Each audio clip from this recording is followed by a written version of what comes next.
السلام عليكم ورحمة الله وبركاته. بسم الله الحمد لله والصحة والسلام على رسول الله صلى الله عليه وسلم.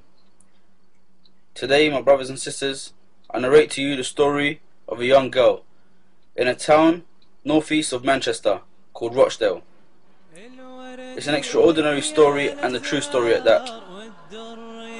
The story consists of this young girl living in this town where there was recently a rape of a young woman in a dark alleyway close to where the Muslim girl lived. So basically this Muslim girl was coming home from school, from college, and the time was getting late, and she did not want to get home late for her parents because she knew that they would be worried for her. So she had two options.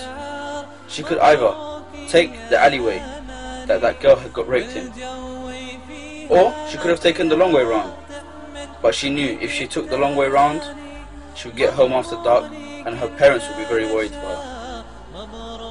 So what she decided to do, out of the goodness of her heart and not wanting to disobey or worry her parents, she decided to take the alleyway. So when she trekked down the alleyway, she was aware of the story of the rape, so she was obviously nervous. When she was walking down, she saw from the other side of the alleyway a dark figure of a large man walking towards her. She got slightly worried, so she decided to recite Ayatul Kursi. And look at the first thing she decided to do, recite Ayatul Kursi before anything else. Subhanallah. So she's walking along, she's mumbling, reciting Allahu la ilaha illa huwa al-hayyul qayyum until the end of the ayah.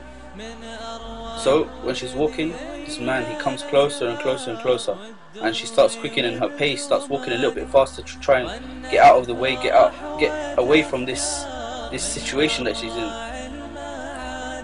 So what happens is, when the man gets closer and closer and closer, he links eyes with her, but carries on walking and goes straight past her, and she hurries along home. And when she gets to her house, she tells her mum, she tells her dad and her family about what had happened, about this man she had seen in the alleyway, and they all record the story of the rape. So they decided to call the police and tell them about this man. So they called, and she gave a physical description of the man.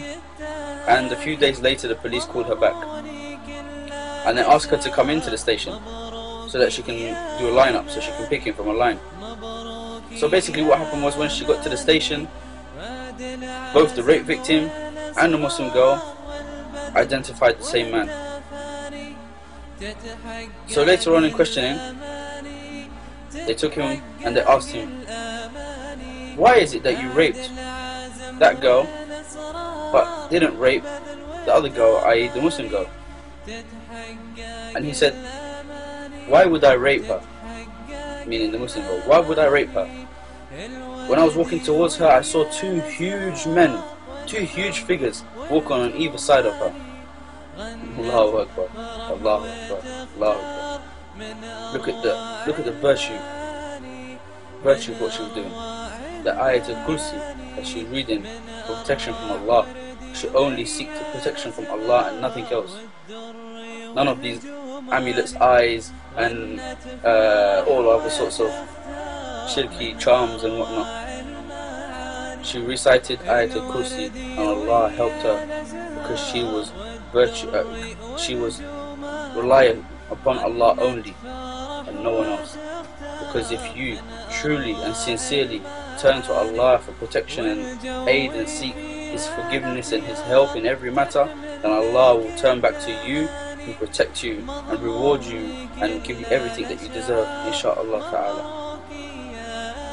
And if He does not reward you in this life, He will reward you in the next. So be sincere to Allah, because Allah is the best of protectors.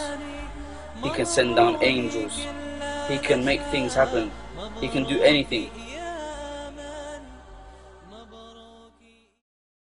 الله لا إله إلا هو الحي القيوم لا تأخذه سنة ولا نوم له ما في السماوات وما في الأرض من ذا الذي يشفع عنده إلا بإذنه يعلم ما بين أيديهم وما خلفهم ولا يحيطون بشيء من علمه إلا بما شاء وسع كرسيه السماوات والأرض ولا يئوده حفظهما وهو العلي العظيم.